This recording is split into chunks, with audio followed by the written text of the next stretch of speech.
Hello and welcome to the Build With Baer Workshop. My name is Pat Bear and I'm here to build a model kit and to hang out with all of you.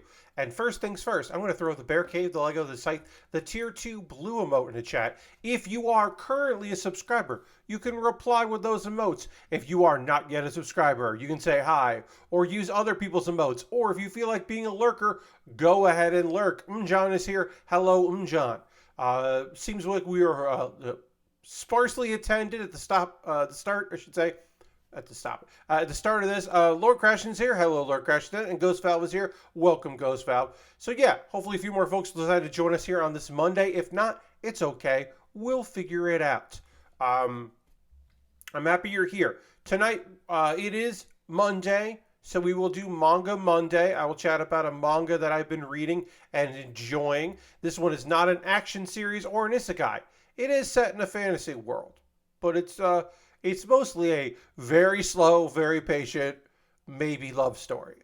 And that's just fun. And I'll talk about some anime, only one of which is an isekai, because I still have to be me. I'm gonna be me. And part of being me is watching isekai when they come out. Most of them, if not all of them. But yeah, we'll talk about a bunch of stuff in the news, some good news, some bad news, some interesting news perhaps. Yeah, big stories, small stories, bunch of different things that I'm not sure how much, we'll dive into all of them, but there's some things that seem kind of cool and we could chat about, and some stuff that I'm like, yeah, all right, well, if we get to that, we get to that. It's not the biggest deal in the world. But yeah, let's see. What else can I say before we get things going? I don't know. I don't think I have much else to say here. I'm going to retweet my tweet or repost my post, if I want to use that language, which I don't really want to use. So I'll just say retweet my tweet. Maybe we can get a few more friends here to join us. And then we'll get into it. Yeah. Okay, let's see. Anything else? Nah. You know what? Nah. I think tonight is going to be pretty chill and maybe even a little, sparse, as I said. But that's okay. If you got something you want to say along as I talk, go ahead. Let's go to the overhead here. Take a look at our kit. We've got a lot done with this kit. We got the feet, the legs, the waist, the chest. One arm is done. We're going to work on the other arm and then the head. We still have the, I don't even know if it comes in after this. Got the head. Then we're going to do the rail gun and the wing unit.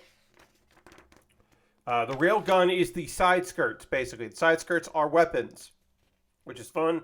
And then also we got the backpack with the wings. And then after that, it's shield and weapons. And then the kit's going to be done. Will we finish this kit tonight? Probably not, no. Will we finish this kit on Thursday?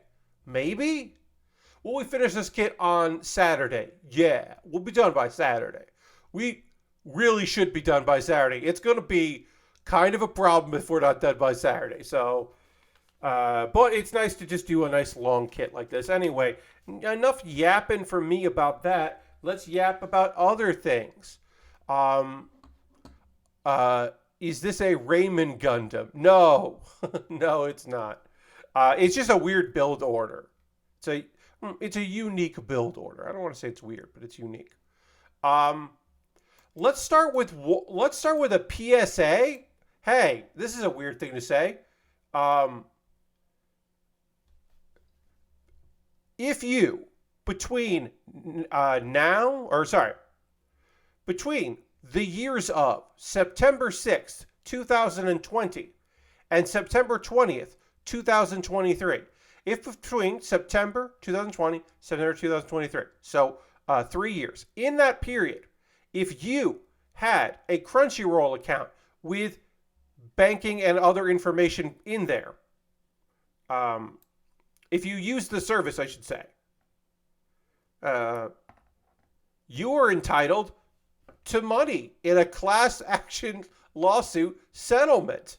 The settlement has been reached between Beltran et al. And Sony Pictures Entertainment, which includes Crunchyroll. I don't know, John. I do not have that number there. So, if this is not a thing where you can sign up for this class action lawsuit, you have been contacted. Sometime this month, you got an email from Kroll, Kroll. Check your spam for Kroll. If you got that email, in that email, you will have a number. And you can use that number on the Crypt Pass settlement website. There'll be a link in the email. And you can use that to log in and submit your claim. You must have, you must have a class member ID in order to submit that claim. You get that ID number in that email. Lord Crescent says, I haven't subbed to Crunchyroll a long time when a year sub was about $70. It's more than that now. Yeah, basically, they, without permission or consent, they broke the Video Privacy Protection Act by selling information. They disclosed subscribers' personal identifiable information to third parties. So this is them. This is the settlement that came through. Persons included in the settlement will be eligible to receive a pro rata, meaning equal portion of the settlement fund, which Klaus Counsel anticipates to be approximately $30, but the exact amount is not yet known and could be more or less. So basically, I shouldn't be telling you about this, because if it applies to you, my money will go down, but also whatever, it's $30, give or take, that's fine. So basically that's it. And it looks like the deadline is December. So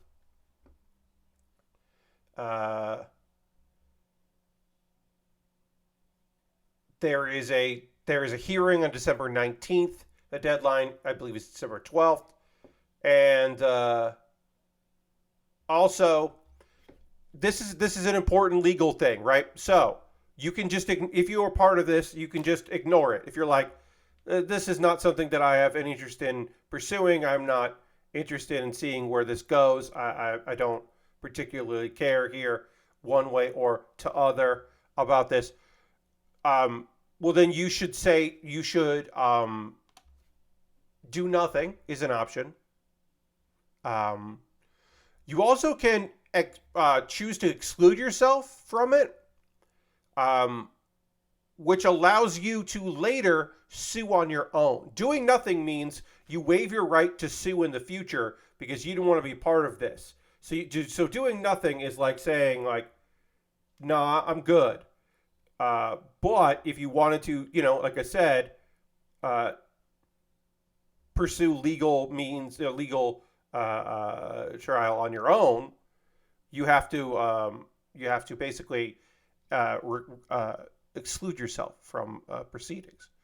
I have submitted a claim because I am not going to sue them for that on my own, and I will be. I guess the way to look at it is, I'm not happy about it, but like, fine with getting whatever I can get out of it. I'll get $30 or more or less, and it will be fine by me. Your friend Pat will say, okay, sure. So that's that. That's a weird thing. I had heard a little bit about this class action lawsuit in the past, but then I had apparently forgotten all about it.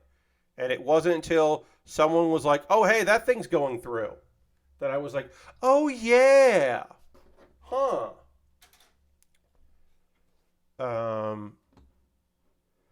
You were included as a person in the United States who from September 8th, 2020 through September 20th, 2003 was a registered user of an online website, mobile app, or any video on demand service or app owned, controlled, or operated by Crunchyroll. So I think that also counts if you had a Verve account. You will also be included in that if you had an account with Verve, I believe. but don't quote me on that. Viewed videos on an online website, mobile app, or any other on-demand service owned, operating, controlled by Crunchyroll. Persons included in the settlement will receive a pro rata, as I said, of about $30. Read the website carefully. Legally, rights are affected whether you act or don't act. No email, so I either didn't have my payment information in there or it's coming soon. Yes, I'm John. It still could. You should keep an eye every now and again this month anyway to see if you receive something. Oops. To see if you receive something, because you still might. You still might. But yeah, once again, you're looking for Kroll, Kroll. And yeah. Look Crashton said, I did get an email about the new Fortnite class session lawsuit that I should sign up to get some money from that. Yeah. As someone that has never played Fortnite, I am not included in did not that does not affect me. But yeah, you should get what you need. Get what you gotta get, and do what you gotta do, and make it work and make it happen. Do all those things. They're taking advantage of you. At least you can do is get a little bit of money. And you know what? At some point, my PayPal is going to have $30 or something that it didn't before, for something that I am certainly annoyed about, but, kind of not surprised about. So, it is what it is. Hey, Lashbrook, welcome. Yeah, so that's that.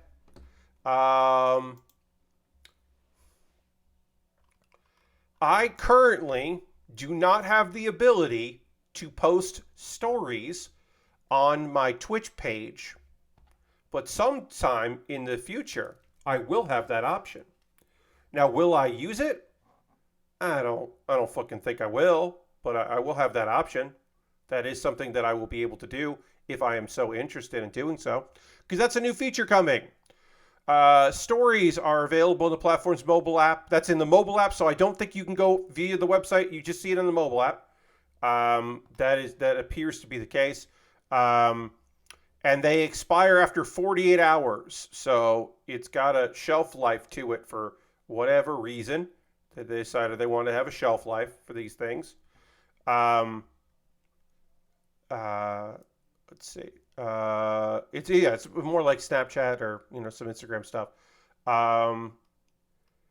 Abilities create stories. Right now, it's limited to partners and affiliates, but not all the affiliates. It seems to be rolling out slowly because, as I said, I don't have the ability to do it yet. I could get that ability. Right now, I don't. Why is this being weird? God damn it. I just want one part of this kit to not feel or be weird. And I think that's too much to ask. Just one part of the build of this kit to not be strange and a little frustrating. I knew this coming in. As I was, I bought this kit knowing it is considered to be kind of a weird kit and somewhat of a tough build, and it's a very early real grade, and maybe I don't want to do it, but I hadn't built it and I was interested in checking it out, and I don't regret picking it up, but it is weird. It is a weird build. So that's kind of where we're at with this kit.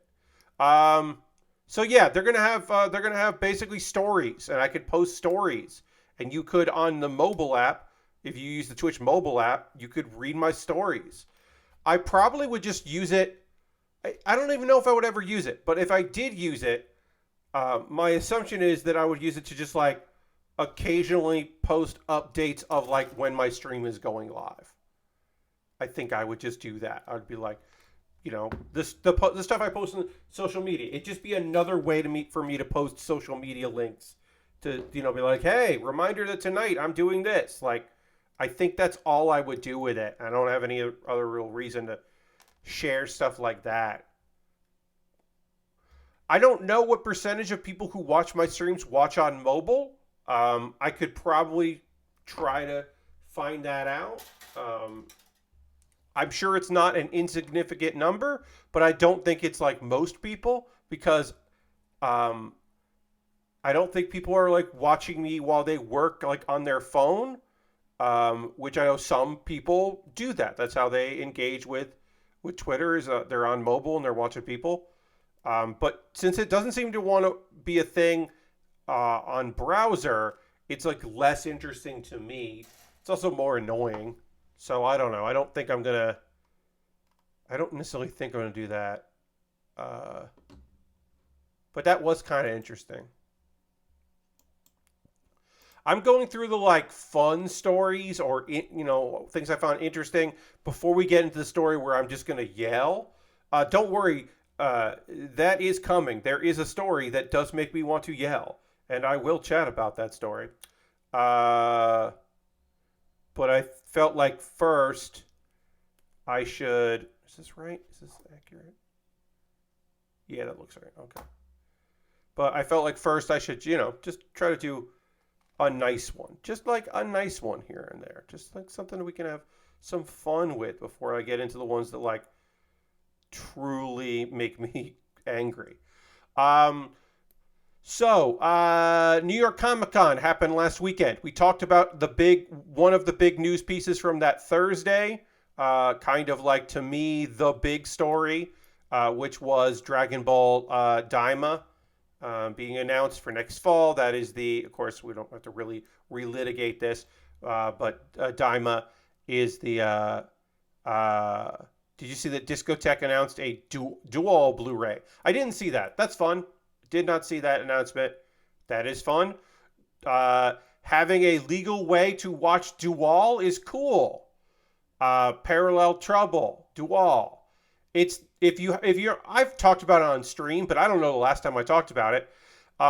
If you don't know about Dual, imagine if the guy that made Tenchi Muyo tried to make a like Evangelion, like not Evangelion, but like a weird, things aren't quite what they seem. There are monsters and humanoid robots and stuff's different and people need to come together and there's a lot of ladies.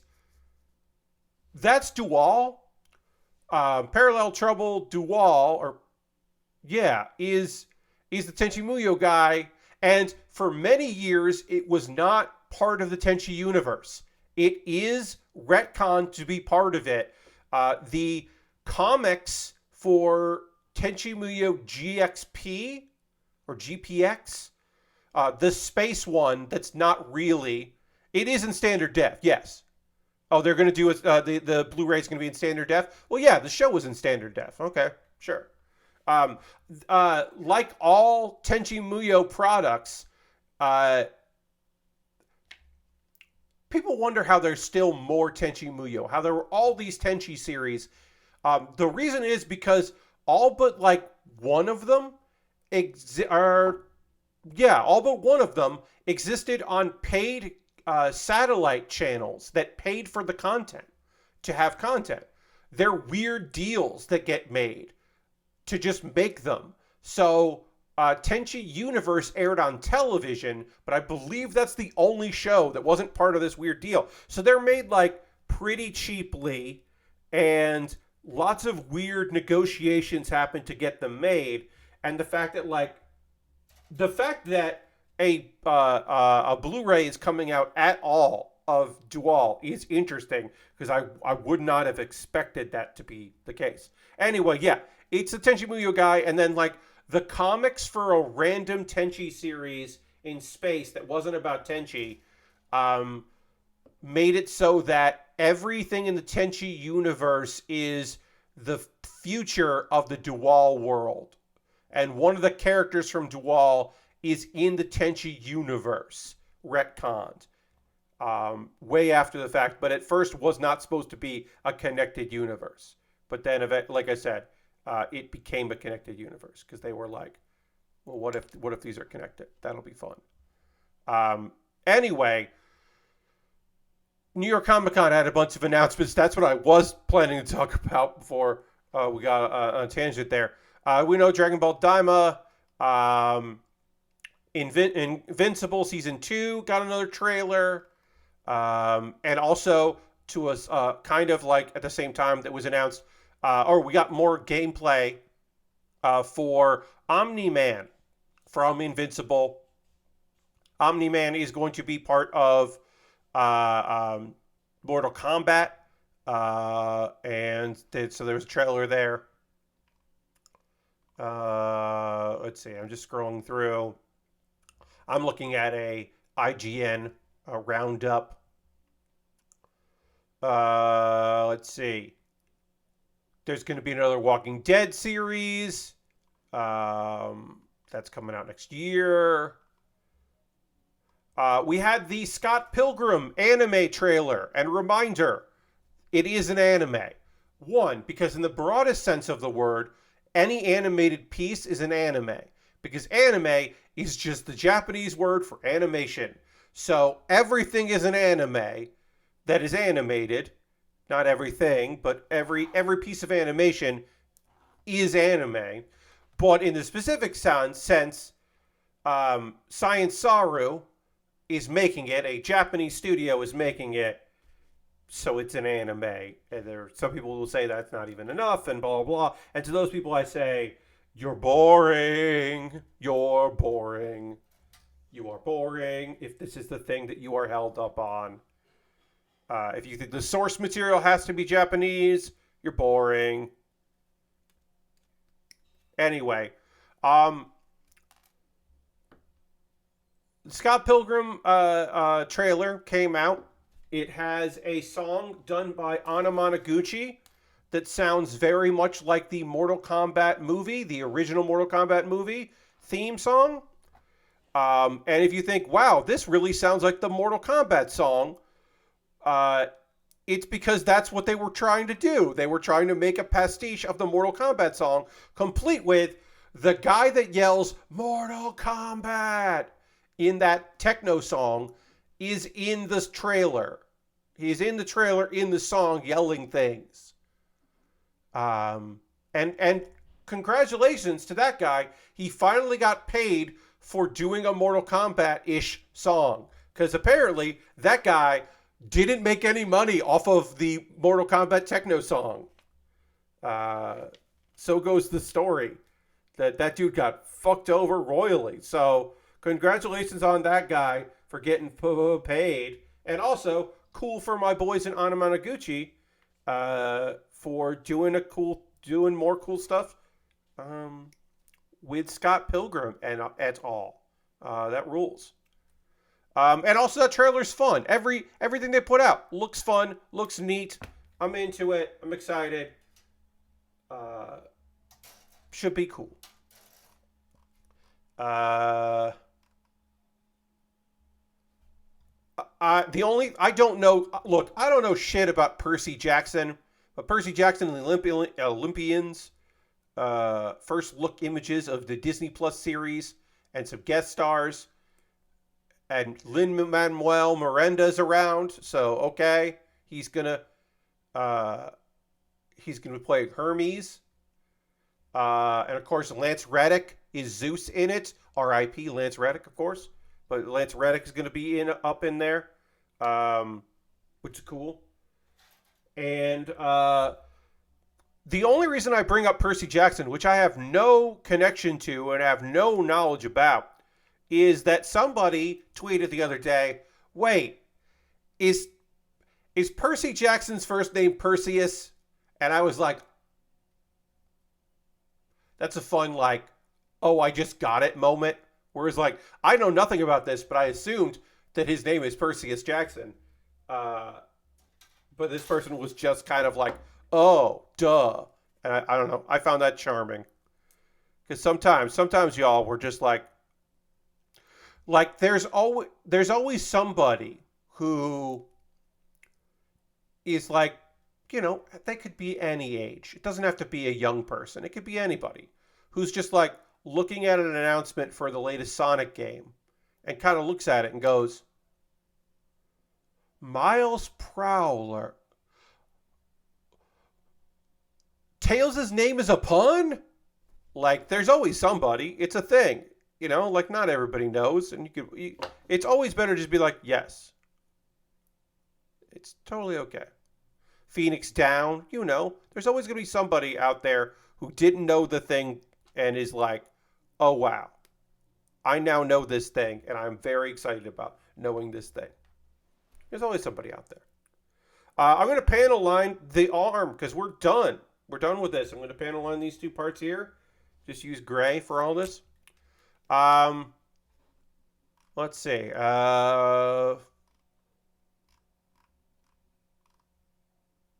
Okay. None of this stuff is interesting to me. DC's going to do more Elseworlds, and it's like, I don't pay enough attention these days. I assume they already were doing it. So it's like, okay, cool. I hope it's good. They're doing 6 new series.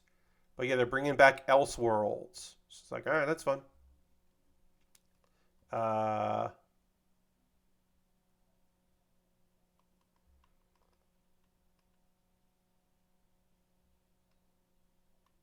see. Earth Defense Force 6. They're making a 6th Earth Defense Force game for PS5 and PC. Sorry, Xbox fans. You're going to have to play that on the PC, I guess. That's coming out in spring next year. And I was like, oh, shit. I'm not surprised they keep making them. But every time like somebody reports on it, I am a little surprised. I'm like, oh yeah. Earth Defense Force. The 6th one has been out on PS5 for a while. Just not in North America, EU. Okay, so this is the like EU release, or a North America release. Yes, John, as I said, PS5 and PC, but not Xbox. So yes, so if you have an Xbox, you can't play it. You gotta get yourself on a PC, or get a PS5. Yes, indeed, ruining the brand. Let's see. Crunchyroll. Made an announcement. I don't know if there were any other announcements they made in New York Comic Con, but this is the big one.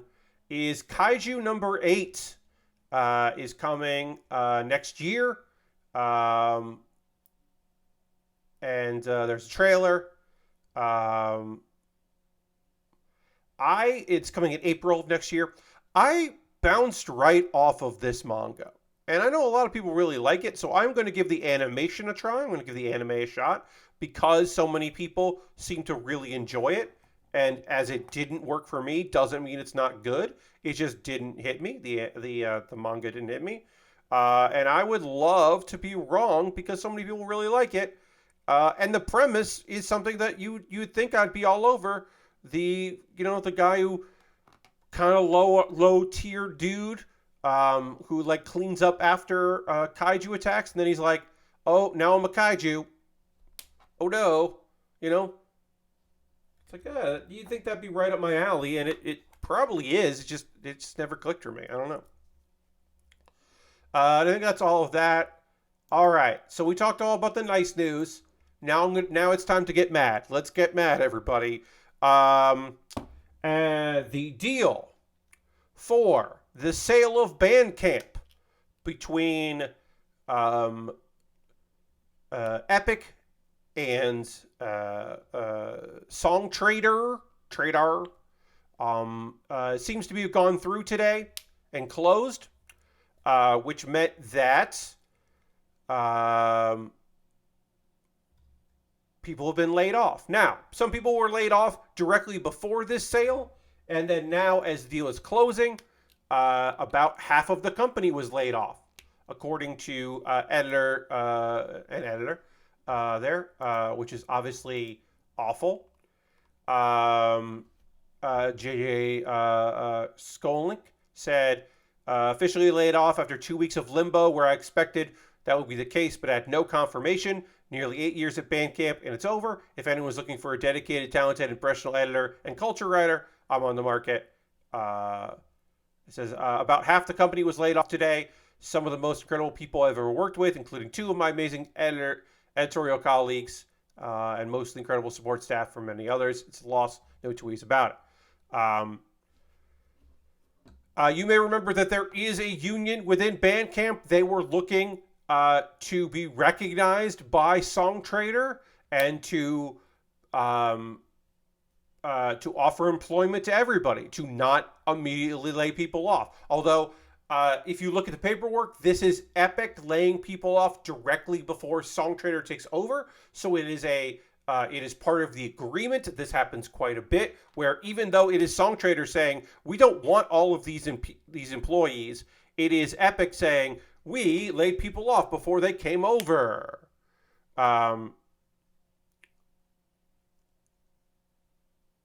Or as they described, half of the people, yes. The Songtradr is like, we heard from half the company that they want to come here. Also, again, Songtradr not recognized their union. And this has been less than a year. They're going to keep the thing going. They say the same things that Epic said a year ago. Also, hey, here's the thing that I didn't know before and I know now. Part of this sale is that Epic is making an investment in Songtradr, and they're going to work with Songtradr to license Bandcamp music for Epic Games.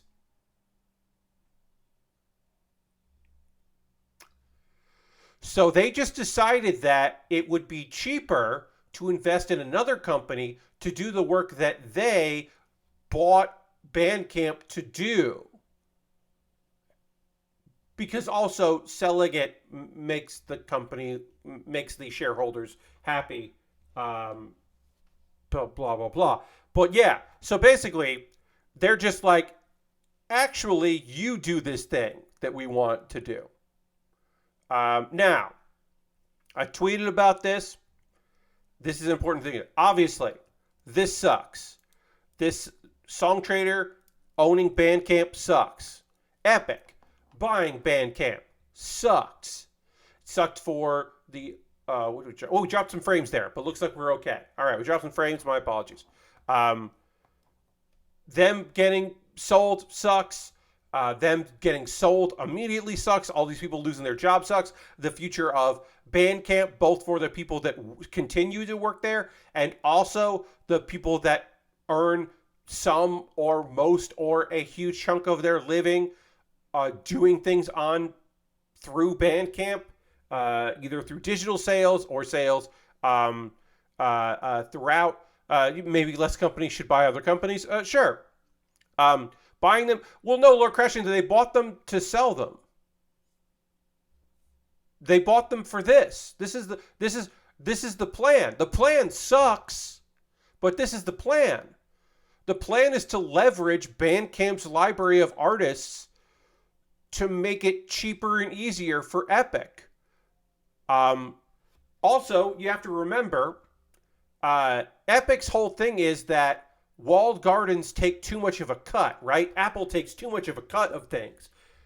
Bandcamp is famous for not taking a big cut. And also, Bandcamp, has their Fridays, their Bandcamp Fridays. They go out of their way to be a public-facing company that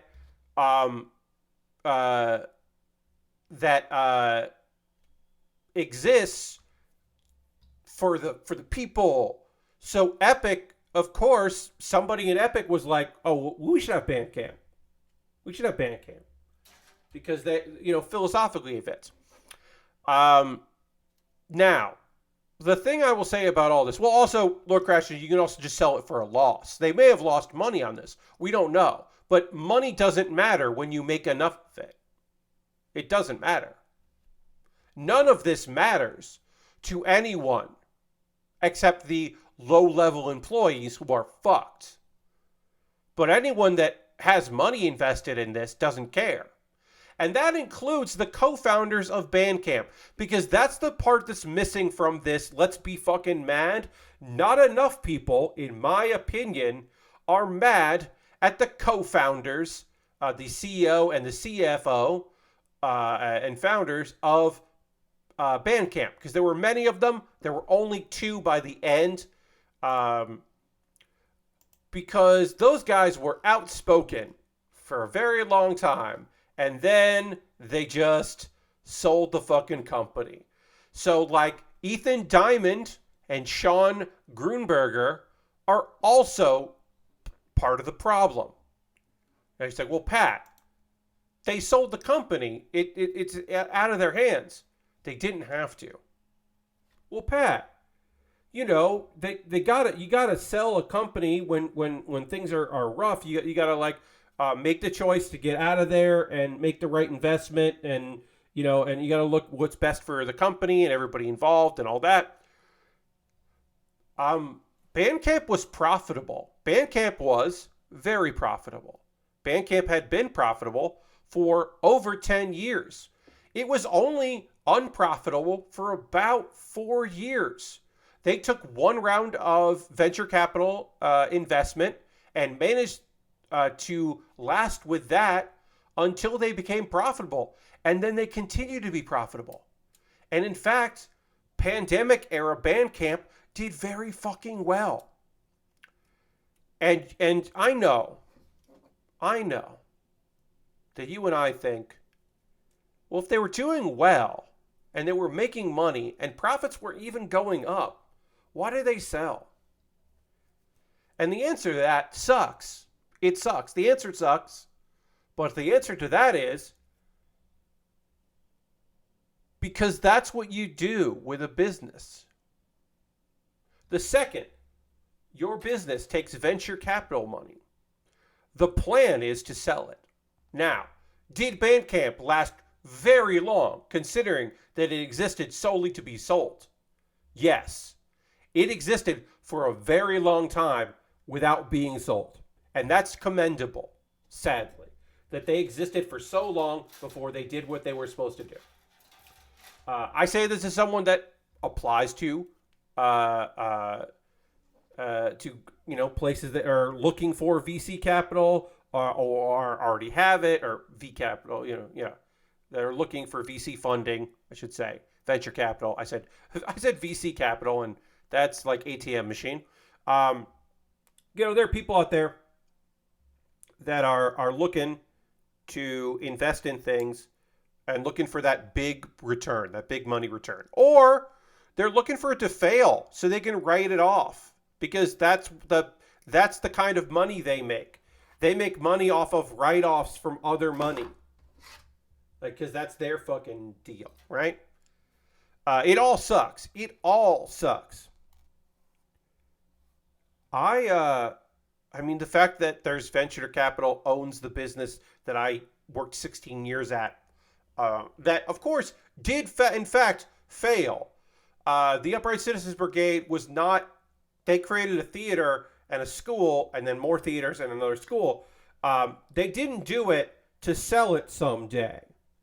They did it because they had the money, and they want to invest in their community, and they wanted to keep doing cool shit and to pass on the love that they had in the past, and then also make money doing it while they pursued other things. But they didn't do it. Also, they had a theater because there's a place for their students to perform, which advertises the school, which paid them well, and then continue to pay other people well, and it's a whole thing, and it's a pyramid scheme. It's a light pyramid scheme, but it wasn't a cult. It was a pyramid scheme, of course. It was definitely a pyramid scheme. But whatever. Beyond that, there are businesses that exist because people want to, any number of reasons, right? A lot of cool businesses that you think are neat exist because somebody wanted to do a cool thing. And maybe they want to do a cool thing for a long time, and then they'll retire from doing that cool thing and pass on to other people so they can keep doing that cool thing. But most fun things are not most of those things, that's not the reason why they get made. They get made because somebody was like, we can do this. We can get in early on this idea. We can get some money from these people, that people. I'll put up some money. We'll get some money from whatever. Someone will, do this. We can get this from this person's parents. These people are looking to invest. we'll get this, we'll do that, we'll put it together, and then we'll run it for a couple of years, proof of concept, we'll hire up, we'll build a community, and then we'll sell it. And then we'll move on to the next idea that we have, or one of the people that we work with will have a great idea and we'll invest in that idea and we'll move them up and we'll feel real good about ourselves. And then we'll like see what the next project is until the end. And that's the end goal. And it obviously fucking sucks. The end goal is garbage. The end goal is awful and terrible and hurts people who are just working for a thing, often whom have a passion for the thing that the creators might have had, but also don't necessarily have. Because there's a lot of people that get involved in that world that don't have that interest and don't have that desire. They just got into a thing that they thought was going to be good eventually. And it unbelievably sucks. I think I put this together wrong. I'm going to try to separate. Did I do this wrong? Let me look at the head there. Because I don't like that. All right, this might be right. I don't know. We'll find out. I think I might have done part of this head wrong. We'll find out soon. And obviously, unbelievably sucks. It is terrible. So many people turn to Bandcamp to produce things and make things and sell things, and they will continue to do so. And the hope is that the company doesn't just crumble or just get completely absorbed by Songtradr, or Songtradr doesn't just like change terms of service really and just be shitty and evil and all of that. And obviously, as I said previously, blame goes on Epic, who bought it just apparently to sell it. And then to have this kind of sweetheart deal where they can now invest in a company to be the bad guys and then benefit from that very much. But also, yeah, unfortunately, we should be glad that it took this long for Bandcamp to sell out. And again, I say sell out. That was the goal. It's unfortunately always the goal.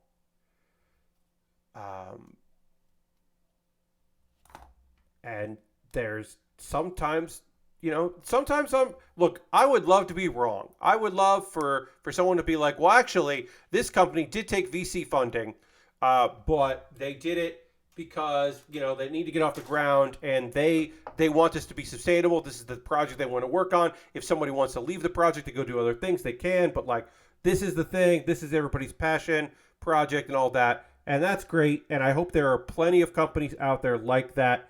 But it does not feel that way. It feels like every company out there in this space is just like, what can we do to get as big as possible? Like, remember when OnlyFans was like, we're going to transition to non-adult content, which they have plenty of, but it's not what you think of when you think of OnlyFans. When you think of OnlyFans, you think of stuff that couldn't be, because of its sexual nature, couldn't be on Patreon, or stuff that Patreon backed off of that is just like,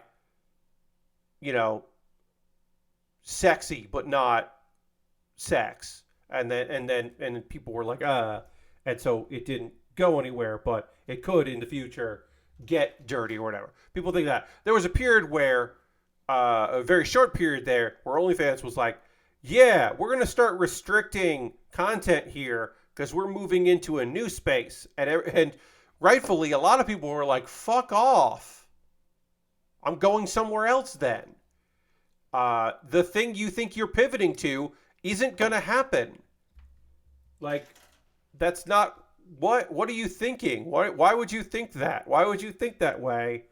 And it's because it was never about making it easier it was 100% never about making a service to connect adult-oriented content providers with fans in a safe and easy-to-use environment, which is what people used OnlyFans for, and the OnlyFans, the ones that have cropped up to do it as well. There are plenty of them.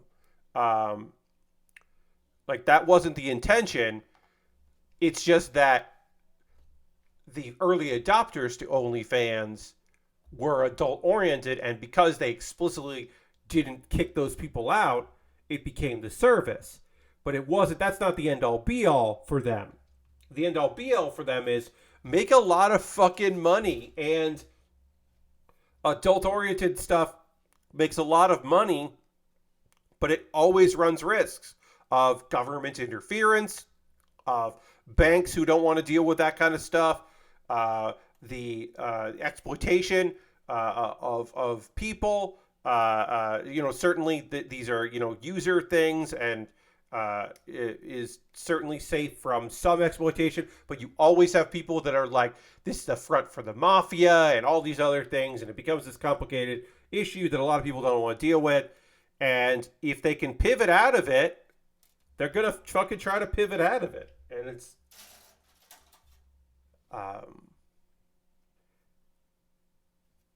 I'm not saying that co-ops are the only solution to these problems, but I am saying that co-ops are a solution to these problems.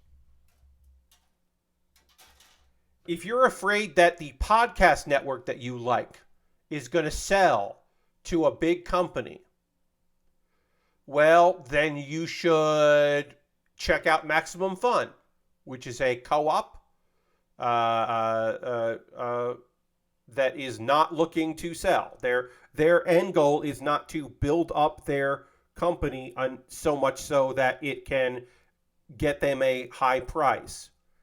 Their goal is worker-owned, listener-supported. It is now a co-op, and officially a cooperative. It is employee-owned. It's an employee-owned business. So that kind of thing, like, now, could they fail?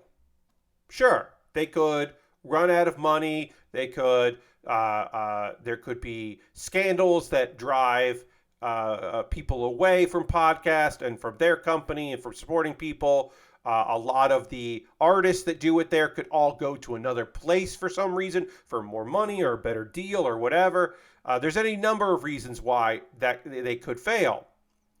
But they won't fail because they sold the company, and took a big paycheck and left. Because the employees of that company are in a high enough position that it wouldn't make sense for that. Like, well, because it's not just like a CEO. There is no executive suite if it's employee owned. There's a board, but the board is all of the employees. And that's, again, as I say, I am not saying that is the only solution to these problems, but I am saying it is a solution to these problems, and maybe worth investigating if you are so inclined. And I think that's it for my rants. That's my fucking goddamn rant about. We're almost done with the head here. I'm going to panel line this. Oh, I do need to get D12. I don't think I put D12 on here. I'm going to panel line this before I put our crown on here. Yeah. This head, there's a 3-sticker method and a 1-sticker option, which I love. And I did the 1 sticker because I think that is just easier than putting the black on there and then putting a sticker on top of a sticker. I'm just like, what if I didn't do that? What if I figured out a way to not do that for myself? That sounds like something that would be great. So yeah, let's panel on this with gray here. Just gonna hit all this with gray, and then we'll put the head on too. We can do that. Yeah. Pete Hines retired, or he didn't retire.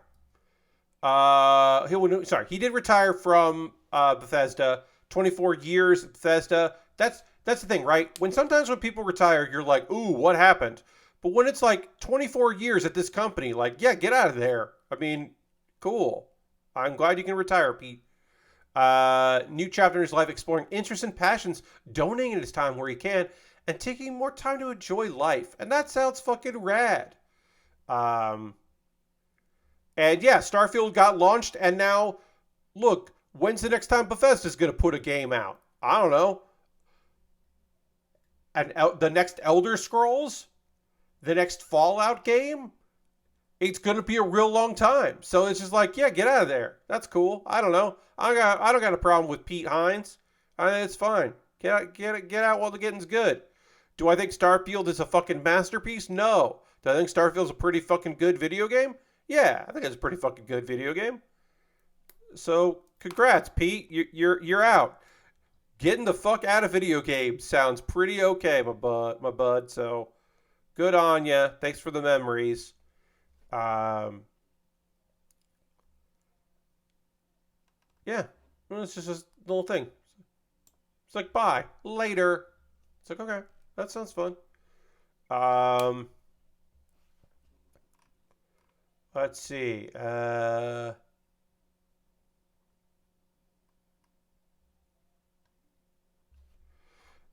Hey, if you are planning on playing Super Mario Bros. Wonder, apparently it leaked. It's out there. So if you don't want to know shit about it, people are going to be talking about it. So just like get your mute tags out for social media and just like stay clear of stuff because people are going to be out there saying shit about Wonder. If you don't want to know, just be aware.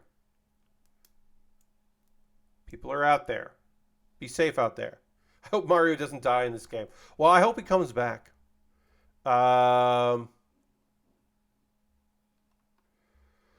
Okay. Like a Dragon Gaiden is coming. And one thing that some people might really want, Like a Dragon Gaiden, The Man Who Erased His Name, which is the coming November 9th. The English language dub will not be out when the game launches. The dub will not be out there. It'll be part of a post-launch patch, which you don't know when that will be. This is the game between Yakuza 6 and Like a Dragon. Now, I am not a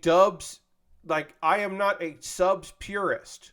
I will say that the Like a Dragon or the Yakuza series feels better to me in Japanese.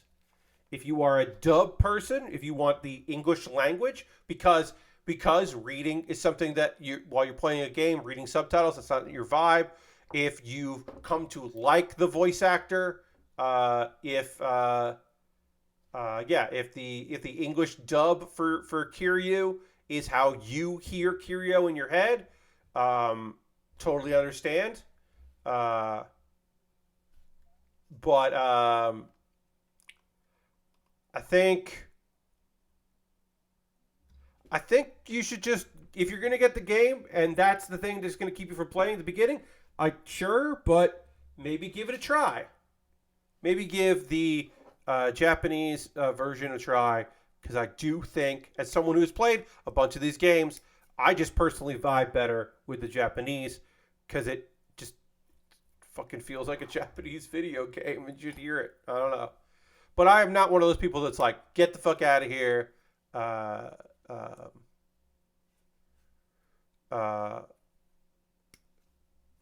most people are used to that. I like the dub Like a Dragon a lot. Oh, that's cool. Yeah, I didn't touch it. Didn't touch it at all. The Judgment Judgment series had that.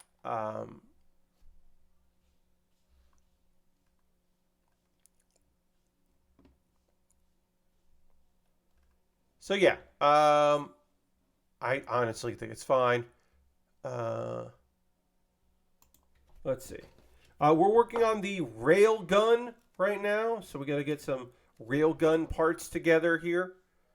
We'll get a few of these parts out. We're going to take a pause of the calls in a moment, and I'll talk about ways you can support the channel and all that shenanigans in a little bit. But I want to see if there's any other news pieces that we could talk about here. The analog people are making the analog 3D, which is going to be a Nintendo 64. There are plentiful First off, obviously, emulation, very good for the N64, I should say. The controller, it's not the easiest thing in the world to change that up, but you can do it. You can also get a USB adapter for the N64 controllers. One USB adapter works for two N64 controllers. It's kind of fun. Pretty cheap. They're out there. You can get those pretty easily. But also, if you just want to, you can get an HDMI mod for an N64, and they're not the cheapest in the world, but you can get those, and they work out pretty good. I don't know. Look, I've touched an analog pocket before. I think those things are pretty neat. I am not in the market for fancy, expensive emulators, or it's not emulation. It's just it's a new modern tech that plays the old devices or any of that stuff. It's just not my thing. It's not my thing or my thing. But I know for some people, it sounds great. It sounds cool as hell. So it looks nice. Don't get me wrong. I think it looks rad as hell, but it's just not my style. Let's see. The analog 3D.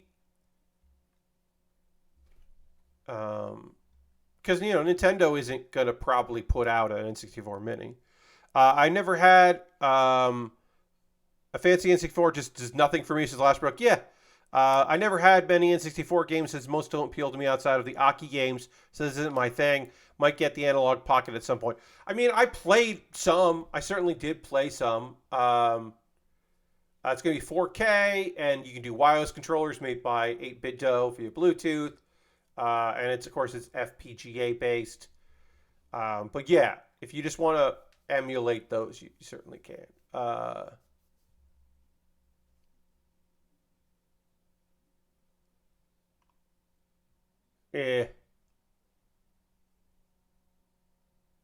Yeah. But yeah, if you want to play Mario 64, it's a good Mario 64. Or Mario Kart, good Mario Kart game. Smash Brothers, Wave Race. There's some good stuff out there. The N64 had some good games. I don't know if you need a fancy thing to play them. Again, but I also understand that I am not the target demographic for these wild and cool devices, because I just they don't appeal to me. So I know that, like, I am not saying like, oh, if you want this thing, you're a jerk or anything like that, or like why? Like, no, sure, enjoy it. If it they look gorgeous. Not my style. Now a fancy PS1 on the other hand, yeah, okay, could see that. Now, if they make an analog PlayStation 1 and I can plug in to the back of it an adapter that lets me play VCDs in it, that's something to talk about. I used to be a piece of shit. A fancy Dreamcast? Yeah. Look, I don't have money for things, period. But I certainly don't have money for fun bullshit. But if I did, I would get a Dreamcast, and I would get the adapter that you gotta do some soldering, you gotta do some work to it. But I would get a Dreamcast that had a bunch of bells and whistles and had like the card reader thing, so you don't need to use the lasers in it and all that. That is, using software and using the expansion port thing to do some cool and wild stuff. And like, I could see myself getting very into that nonsense and being very into like having my modded bullshit weirdo Dreamcast that doesn't play discs. I could see myself getting real into a cool weird Dreamcast, like getting into Dreamcast mods and really going to town on that. I could see myself doing that if I had disposable income, which I don't have. I do not have disposable income. I have, well, am I going to be able to get this month? No. Oh, maybe next month I can get this thing. Or, backlog's getting a little low. Got a budget for some model kits for this whole operation. So next month maybe I'll do a fundraiser for my dental work. Like, that's kind of where we're at.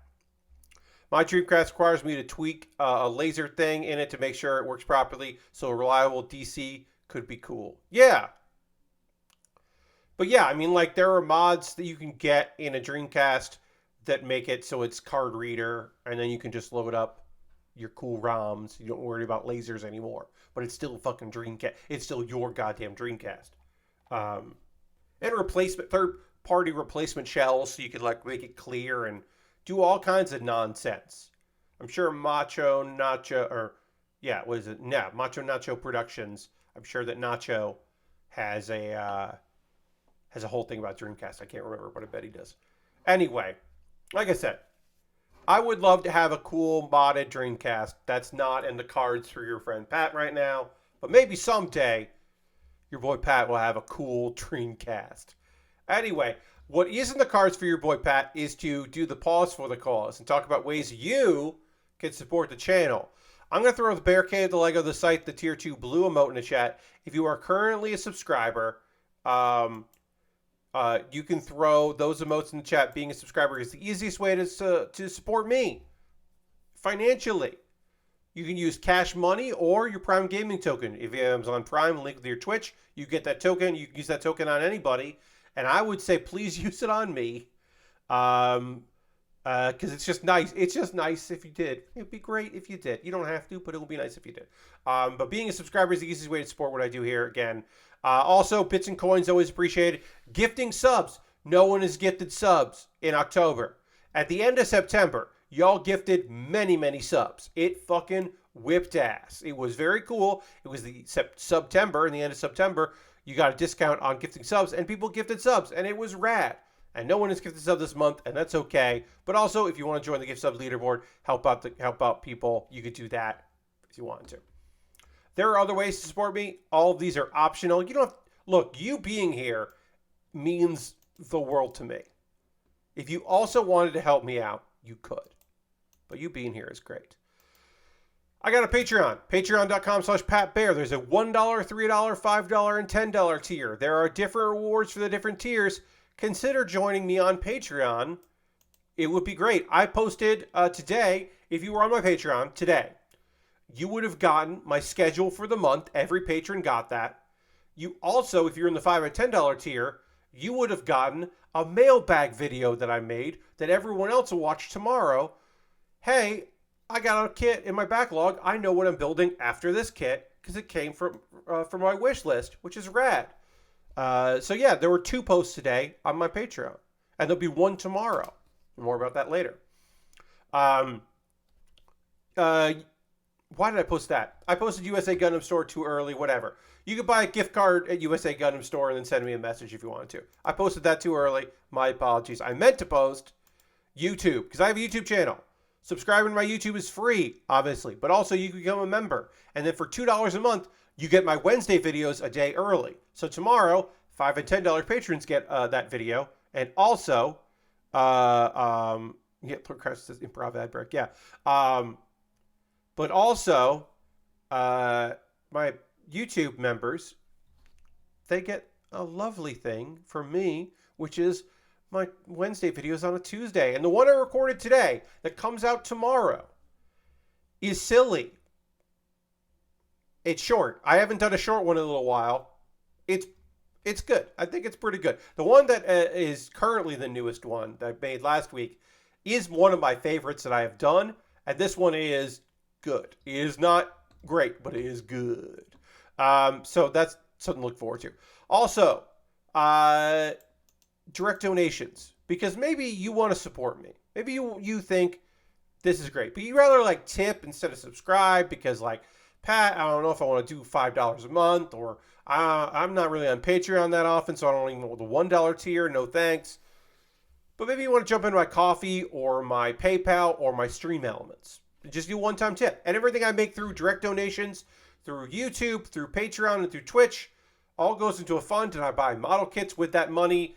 Look at this thing. Look at it. I bought this.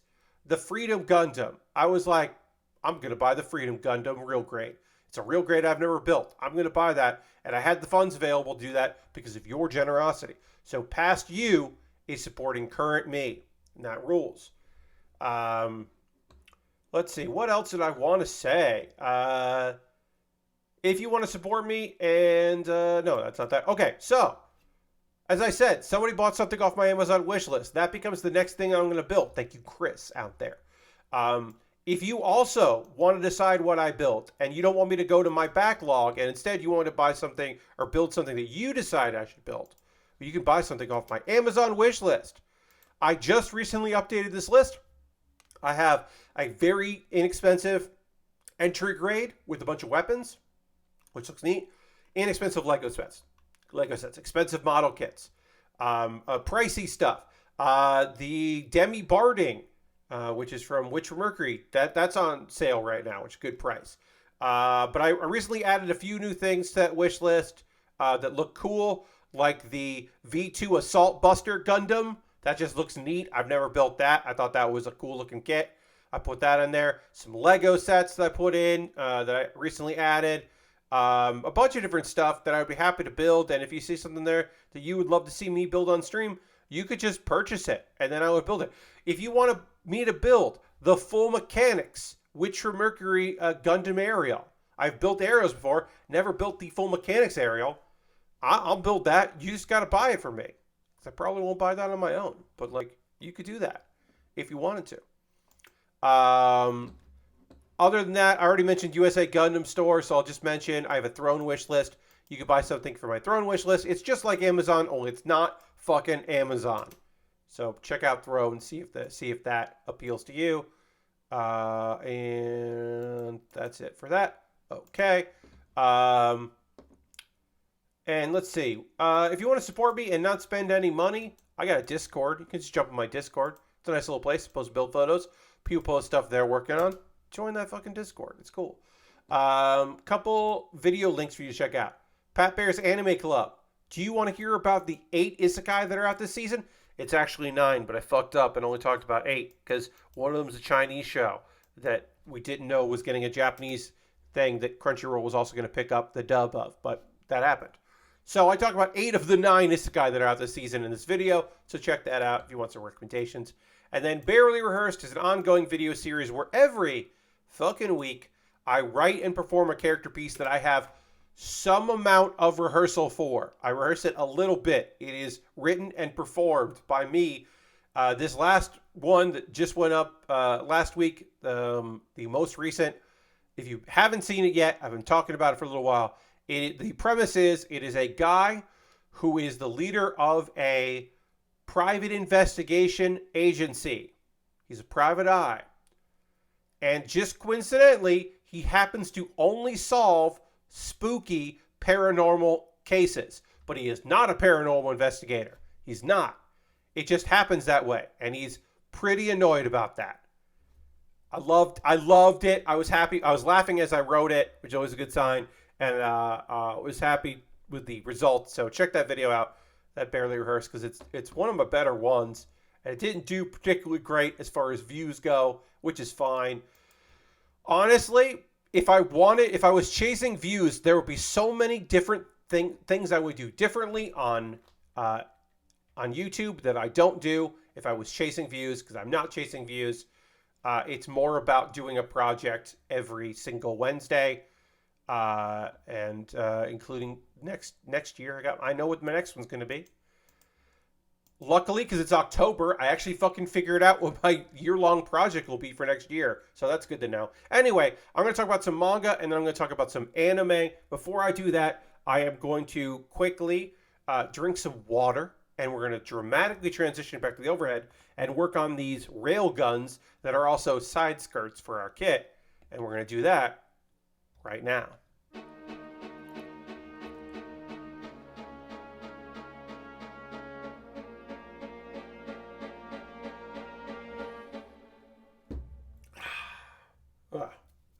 All right. And we're now on this one here. We're going to keep working on these. I'm going to talk to you about a manga, and then I'm going to talk to you about some anime. Why did that not show up? There it is. Reemployment life with an unsociable, untalkative magician. It's not an isekai. Look, do I read a lot of isekai? Yes. Do I only read isekai? No.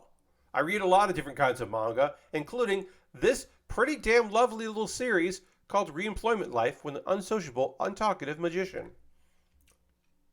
Okay, so our girl, whose name I wrote down, because sometimes I don't write it down, so I did write this one down, Lucille. Oh, Lucille. Lucille got fired because of a scandal. Now, does this scandal have anything to do with her? No. What had happened was, she was a maid, one of many maids, in this large estate for a big time, big deal noble. And she's just a nice lady. She's like very good at her job and very fucking competent and like pleasant and also nice to her boss because you fucking gotta. You just gotta. All right, so we're gonna do one of these, and then we'll do the other one. Okay. So these we can do at the same time. This one we're gonna do. And look, her boss, kind of a scummy dude, having issues with his wife, political marriage. You know, it's not for love. And he starts really depending on Lucille for his emotional needs. Like, he's taking advantage of the fact that she's an employee and abusing their employee-employer relationship to get a lot of, like, you know, free emotional support. And, of course, because, you know, this unfortunately does happen, he develops feelings for her because she's the only one that understands him. And she gets him in a way that his wife doesn't. So he starts just making it very obvious that he has feelings for her, and she is, of course, not sharing those feelings. But because she is this is her employer, she can't smack him or tell him to go fuck himself or, you know, read him the riot act. And so it is believed that they are carrying on an affair, and Lucille is fired. And nobody believes her because he treats her so much better than he treats other people. It is just assumed that she is sleeping with him for some sort of, advancement. And he doesn't fucking say like, oh, well, you know, because he's like, oh, you know, he doesn't go like, oh, no, we're not having an affair or anything, like, whatever. He doesn't say anything. So she gets fired. And she just decides, you know what? I'm going to go to the frontier of the kingdom. I can't escape the stairs. I can't trust anyone to believe me. My best bet is to just get out of here, and I'll just get a job out in the frontier, and I'll find something. Somebody's going to need to get, somebody's going to need a maid or a tutor or something. So she ends up in the frontier, in this little town, quiet town, away from the scandals, away from people that know her. And she ends up meeting like the local guy who is basically like, does a bunch of stuff for this town, including like tries to find people work and all that. Because she's going to need work. She's going to need to get a job. And in conversing with him, she kind of comes to the realization that, oh shit, there are not a lot of jobs in this town. In her like desire to get away, she did not do like her due diligence of like kind of understanding the vibe of this town and the fact that maybe, just maybe, she was like gonna need a little bit more help than she was gonna get there. I can't fucking figure out how this is supposed to work. So this goes like that. This is gonna go in like this.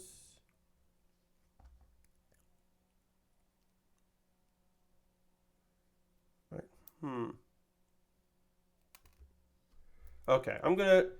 Sorry, friends, I'm having a little trouble trying to figure this out. As usual, parts of this just don't make sense to me. Oh, okay, I figured it out now. This is gonna slide out. I thought this had to fold out. It's got to slide out. So this goes into here into that peg, and then slides back and forth. So I just need to get it into the peg. So anyway, she does a little bit of work here and there. She is overqualified for most of the stuff she's doing, but she's like trying to make it work. And then this very nice guy that's trying to help her out, that is like a good dude in the area, he's just like, okay, so there is one guy that you could work for. We call him Sensei. We call him teacher around here. We don't call him by his name. We call him teacher. He lives in this house, and you'd be, living there and working there, doing meals and various things. But you probably won't like it. And she's like, no, I mean, I'll give it a shot. Whatever. I can be professional. And the reason why some people have quit this job is because he is grumpy. He's unsociable. Also, hey, guess what?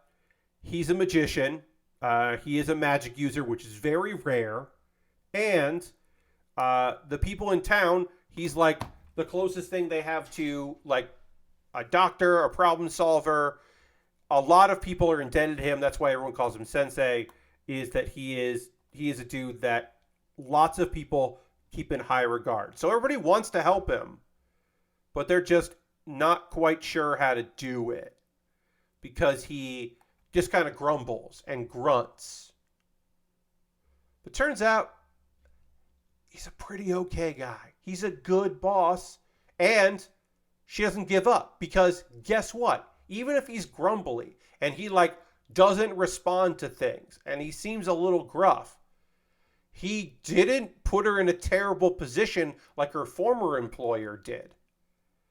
And in fact, she has like free time and like picks up on his signals and seems to like kind of get it. And he's like tiptoeing here and there, but for the most part, is just mostly like pretty content with this new gig and like doing pretty well with it. And that's kind of the series so far. I've only read 10 chapters, I think, and there's like a bonus little story that was good. There are shenanigans, of course.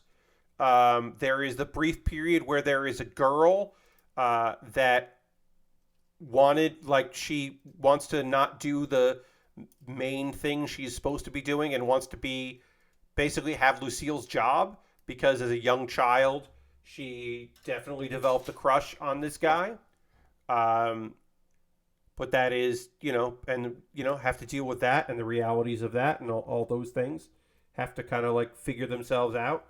The shitty former boss comes in to definitely like without having a plan or understanding, the guy that definitely thinks that his wife shooed away his mistress, even though they don't have that relationship at all.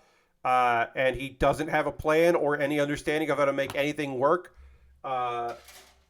comes to find Lucille and make her come back with him, but gets easily rebuffed by that, not only by her own insistence of not wanting to do that, because what the fuck are you talking about, but also because Sensei is a powerful magician.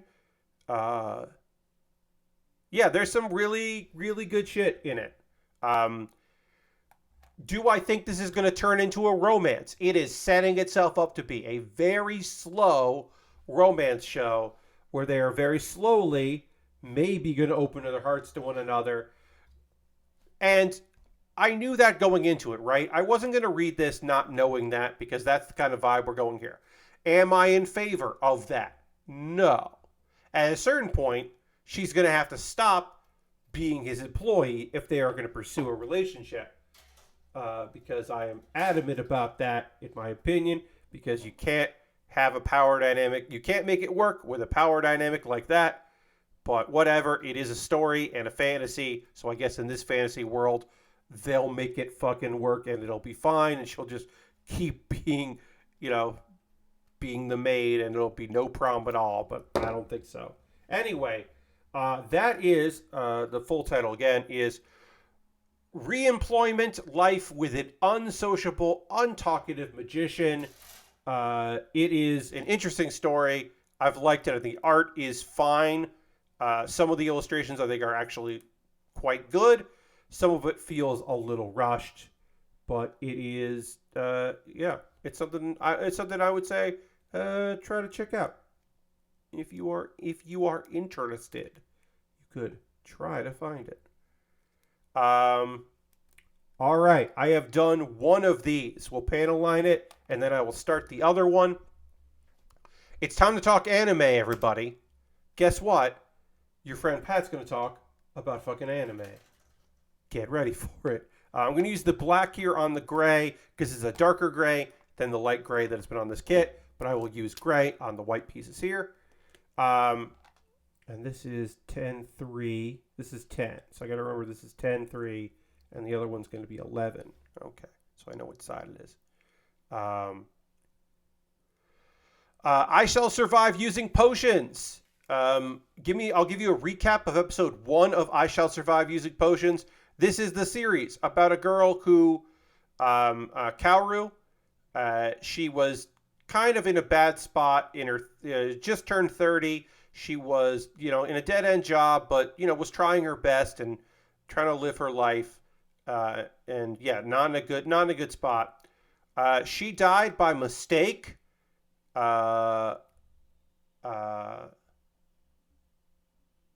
She was basically like on her way to go meet up with her friends to go drinking after work, and unfortunately died.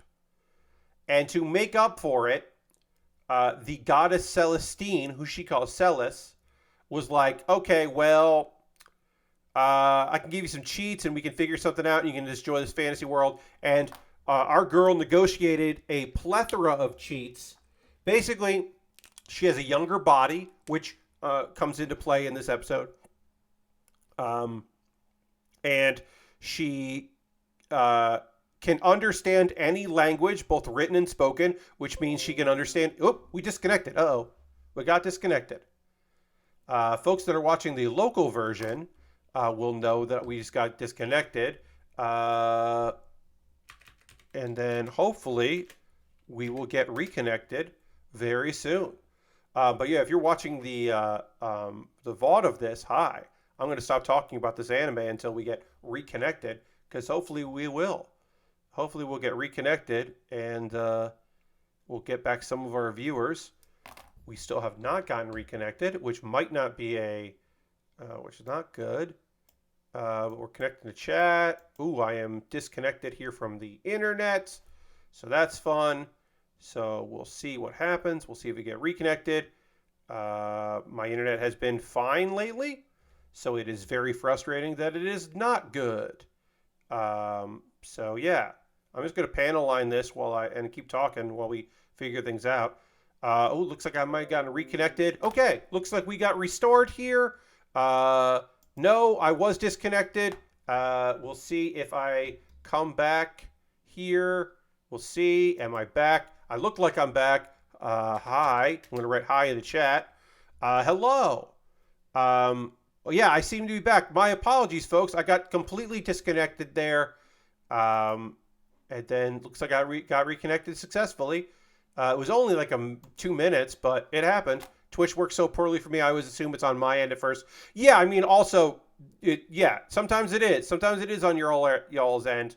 This time it seems to be on me. I'll refresh my router, I guess, for tomorrow's stream. But yeah, that happened there. Parents need to stop those anime torrents. No, it's not. It's not that. I am thinking that my Christmas gift this year might be a new router for my folks, which is not the best gift in the world, but it is a necessary gift because it will benefit them because they're streaming more stuff, and it will benefit me. Anyway, I was describing the plot of I Shall Survive Using Potions. Oh yeah, get one of those fancy routers. Looks like a spider thing. Yeah, yeah. I don't know. I'm gonna see. I'm gonna see what's up. But I think a router might be the joint Christmas gift that I get both of them this year. And I'll just say, sorry. Here's a gift for you. That's also a gift for me. That might just be Christmas gift, but we'll see. Okay, so um, our girl Kaoru, she makes potions. She can use magic. All of that shit rules, right? No problems there. Everything's going to be cool. Turns out there is almost no magic in this world. And the people that can do it dedicate their lives and aren't very good at it. She's already the most magical person in that world. And also, nobody makes potions. So she's just like, fuck. I should have wished for other things. These skills are going to make people think I am too powerful. So she kind of like fails in one town and escapes. She steals a bunch of stuff from a shitty noble. I'm sorry, she acquires a bunch of things to make her travel easier from a shitty noble that tries to take advantage of her. And she is she's found in the forest at the end of the last episode by two young nobles and a knight who is accompanying them. Who is a lady, and that becomes important later. That's why I'm mentioning it.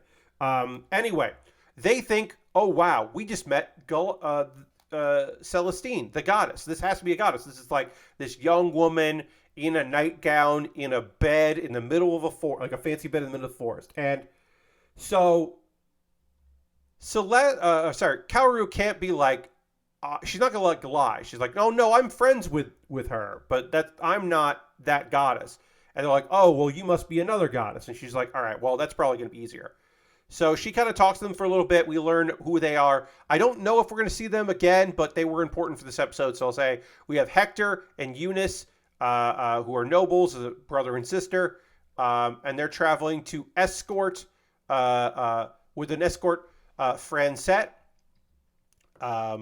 And she basically is like, I'll give you something.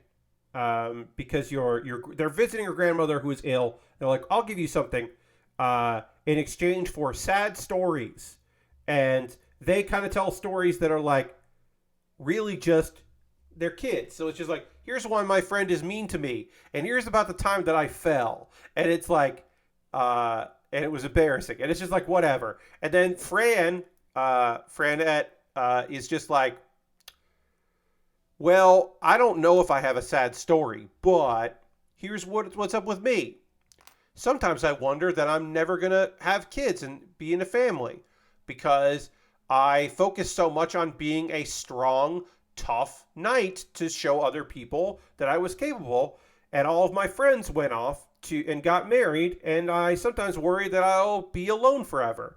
So, not that big a deal. And then Kaoru's like, oh God, your story made me so sad. And she's like, what? Oh, okay. Yeah, you're buff and what, but like whatever. And she's like, all right, well, here you go. That's a sad enough story. Here you go. And I thought that was a funny idea. She gives them 3 potions. One is a potion for the grandmother. One is a potion for Fran when Fran is around people that she can trust. And the third one is give this to someone who really needs it, that you really want to save. Goddess stuff. She's not giving like direct instructions. She's pretending to be a goddess and doing a pretty good job of pretending to be a goddess with that. So we then find out what happened in the month, and a couple months later. The grandmother instantly healed. And then, and they're in front of the king in this neighboring country. And they're like, well, this doesn't seem weird. This seems like you're making this up. Like, this sounds too good to be true. Like you met a goddess and all this stuff. And they're like, well, it happened. And then Fran takes the potion that was given to her and she becomes younger and her body becomes, less muscular because it like basically looks younger. And everyone's like, oh shit. Oh, wow. Okay. Well, I guess that works. Huh. All right. I guess you did meet a goddess. And then the king's older brother, who could not become king because of an injury that happened to him,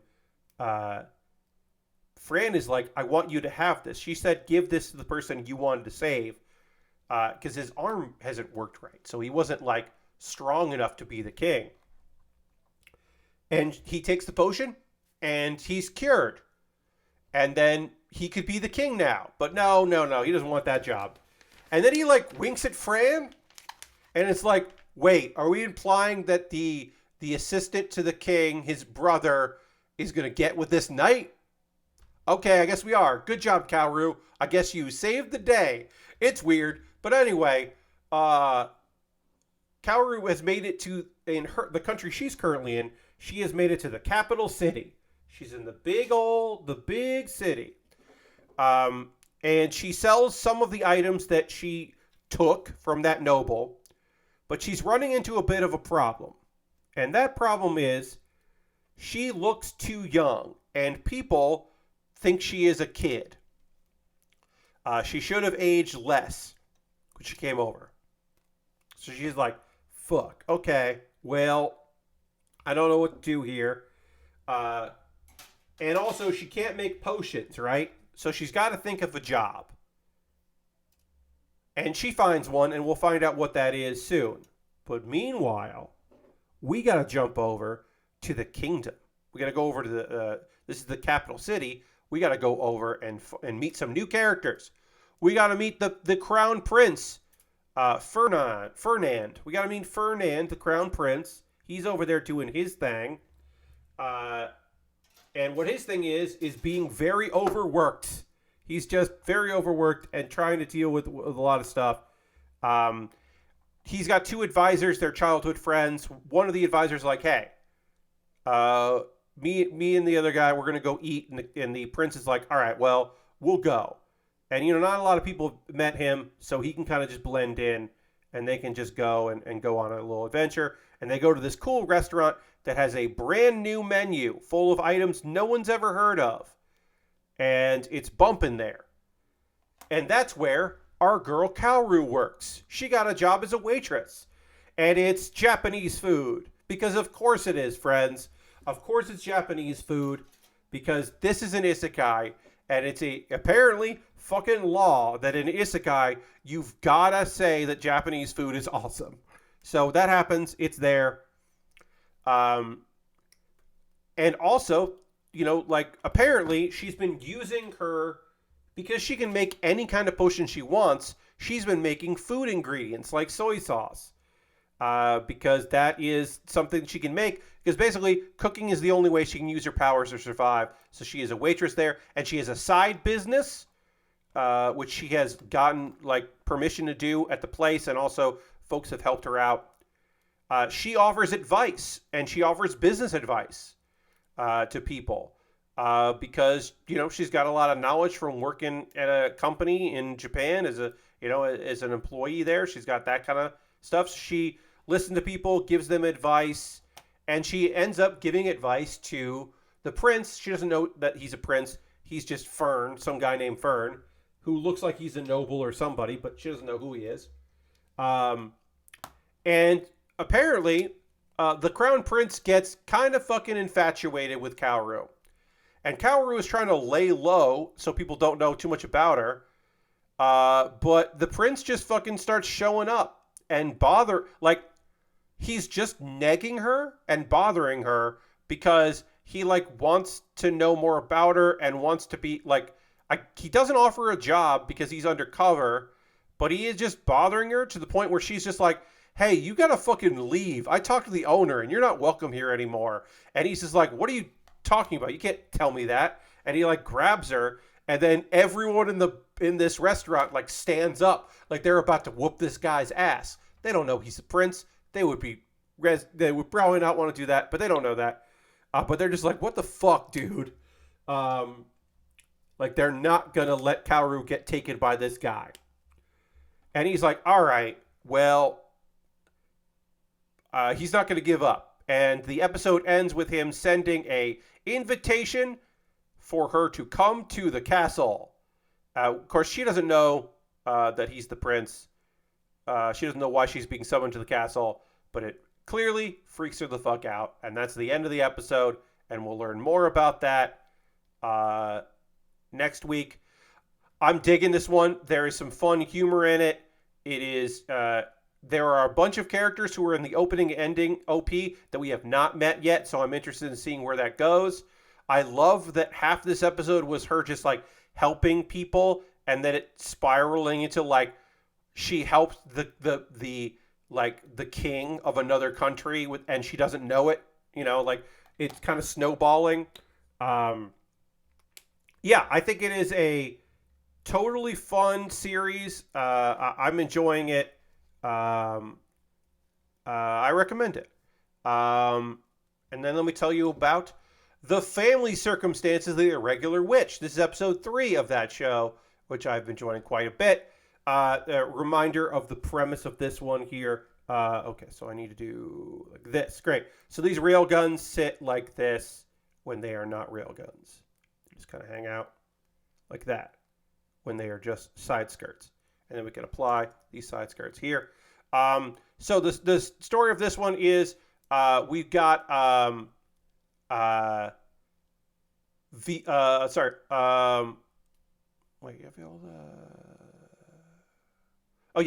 got Alyssa. Alyssa is a witch.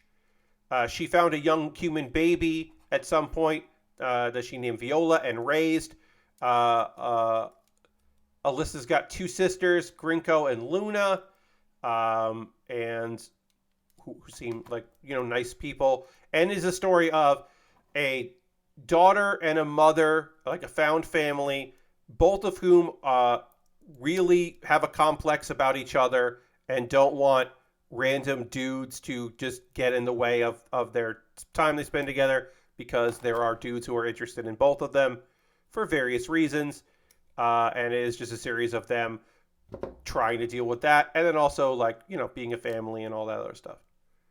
All right, why is this popping back? The one of these skirts went on without a problem, and this skirt's being annoying. So I've now separated so that I could easily put that back together, and then we'll just pop that back together there. Great. These side skirts are so long because of the weapons. Can I fold them even more? No, they don't fold even more.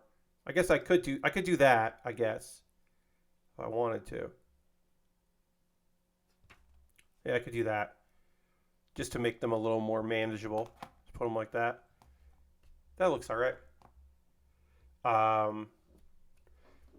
Okay, so this episode, they're talking about like everybody's hobbies they had before, and how their hobbies kind of became their life. Gardening, tarot reading, crafting, became herbalist, fortune teller, magic item engineer. And Viola wonders, like, well, my only hobbies are my mom and birds, so I don't know if I could get a job. Like, do I want to turn, like, I can't turn loving my mom into a career, but I guess I could turn, birds, like it's something with birds. She doesn't know. And then there's a whole little gag there where they see memories of Luna's harem, because Luna has a harem. She has some people would say reverse harem, but we don't say that. We say she's got a harem of a bunch of dudes that she mistreats, and they enjoy it because they're masochists. And that's something that is not supposed to be said. And then so Luna and Grinko run because Alyssa will get mad at them. And that's the first episode, is just like, yeah, this is cute little fun little story. That's what a lot of this show is. Second half, which is longer, is Viola gets a cold. And she's a witch, and that's bad. Witches getting sick is a bad thing. That's going to be a bummer.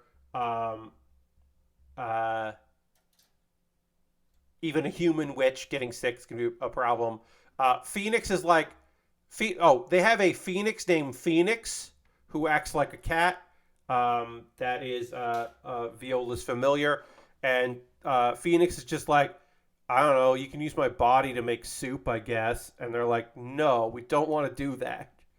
Because he's immortal.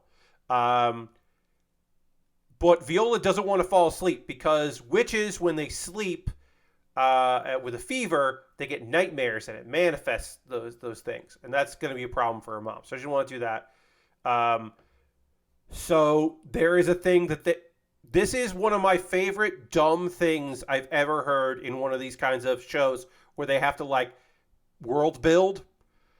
So they have a thing when you're sick and a witch, you expel, spell, um, which is you just basically vomit out pure magic, and it is a way to like reset your body. But luckily, it doesn't smell at all. It's totally fine and safe to expel stuff. So she does it, and everything's fine.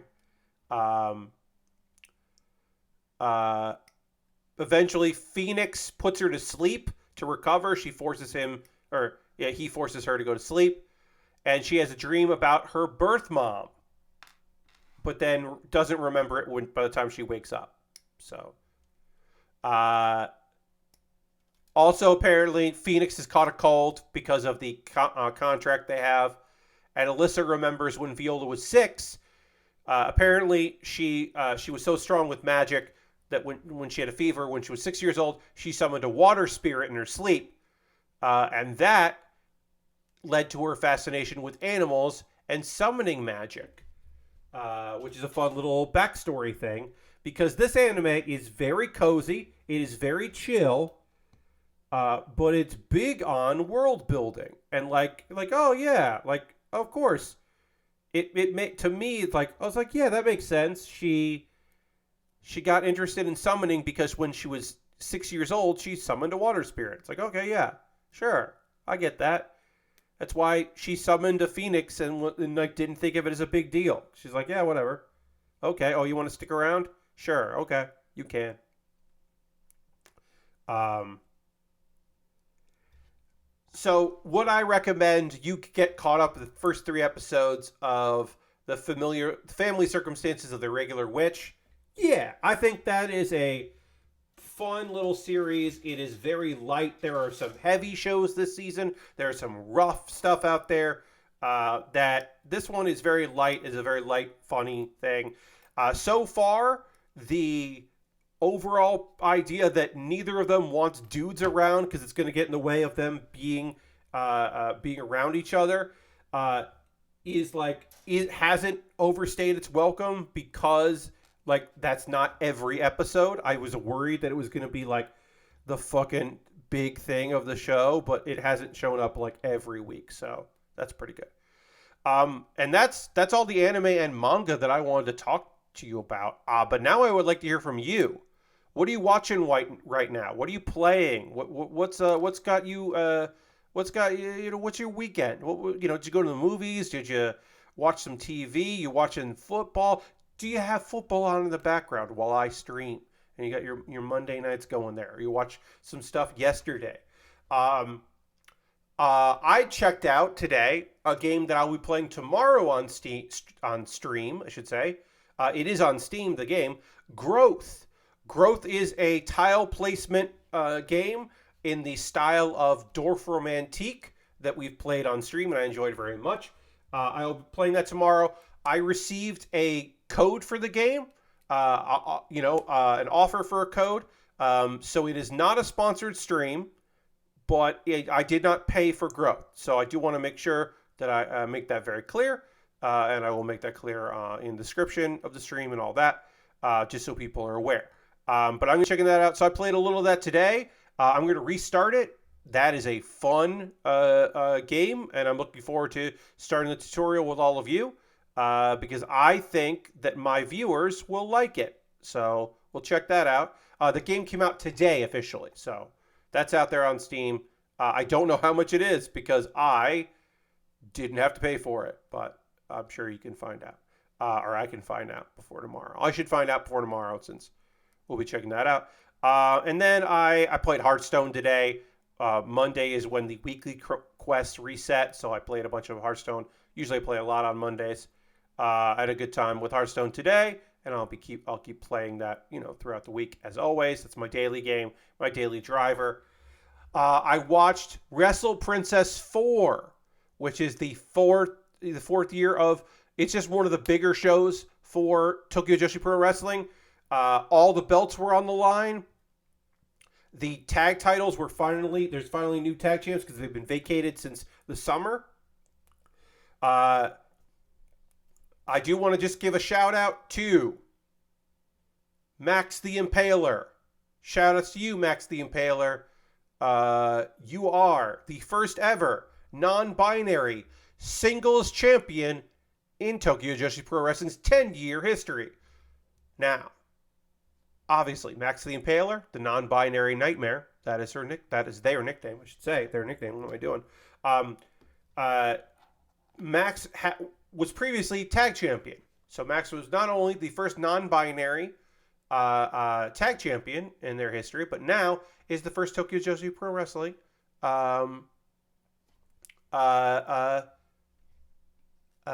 singles champion, the International Princess Champion. Max is already the NWA's Women's TV Champion, which is like their secondary women's belt, which is cool. Good for Max for that. We don't like Billy Corgan around here. We don't like what the NWA has become under his watch. But we do like Max the Impaler getting paid and working with the Sinister Minister, Father Mitchell, as a manager. We like that. We don't love the rest of it. Lastbrook says, the booster shot kicked my ass, so I ended up watching a lot of Marinefold, and that is a bad arc to marathon. Yeah, I would not marathon Marineford. Yeah, it's a tough one. John says, I don't watch football, but I did watch VHS 85, bad. Quintessential Quintuplets movie, decent. And watched the season of Demon Slayer, great. Checking out Eternites for video games. Hell yeah. And just says, QQ was all over Tokyo right now. Quintessential Quintuplets is fucking huge, which is a bummer because I think We Never Learn is the better show about a random dude who has to tutor some girls.